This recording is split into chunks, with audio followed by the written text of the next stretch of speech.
Mawaƙin Hausa Aminu Jeta wanda ya waƙan Bura Uba ya tuba, inda yake cewa ya gane waƙar da yake ba abu bane mai kyau face yaɗa ɓarna da yake a bayan ƙasa.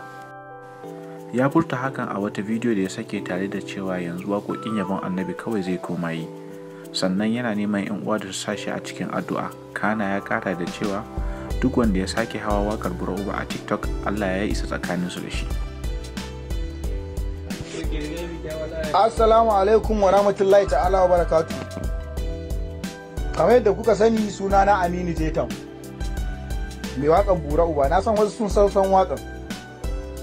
Yau na zo duniya ne zan gaya wa duniya cewa na tuba, na gane abin da nake ba abu bane mai kyau.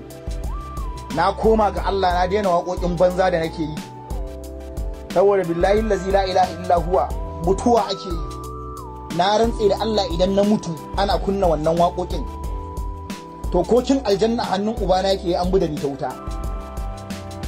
Na rantse da Allah jama'a, na tuba. Astaghfirullah wa atuba ilayka ya Allah. Jama'a in kuka sake jin waƙa ta fito, billahi allazi kasida ce. Ashe he ya da barna muke a ƙasa ba mu sani ba. Muna ta lalata 'ya'yan mutane, muna ta abu ana tsinuwa. Mu ban kaga mutum na son waƙan mu ma dan iska ne ashe. Inna lillahi wa inna ilaihi raji'un. Kai Allah, na gode ma da ka an karar da ni tun ban mutu ba. Yanzu da na mutu sai a kunna waƙar Bura Uba. Mun take 'yan Bura Uba, kutuma ta Bura Uba. Amma ko da mala'iku sun ci Bura Uba na. Inna lillahi wa inna ilaihi raji'un. Ko a kullu. In kin yadda mun haɗe ni da ke sai na ci a billahi. Inna lillahi wa inna ilaihi raji'un. Jama'a a samu addu'a. Ni Aminu Jeta mai waƙan Bura Uba a da, na ce na daina waƙa kowace iri in ba yaban Annabi Muhammadu bace. Ko nawa za a ban, kuma insha Allahu the next video na da zai fito za ku ga babu wannan gashin. Zan aske shi, na gaji.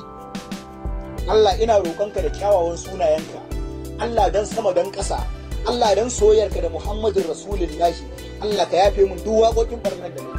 Allah dan sirrin da ka sa a cikin ayatul kursiyu, Allah ka yafe mun. Jama'a billahi lazi na tuba. Dan ma canza sana'a, wallahi canza sana'a zan yi.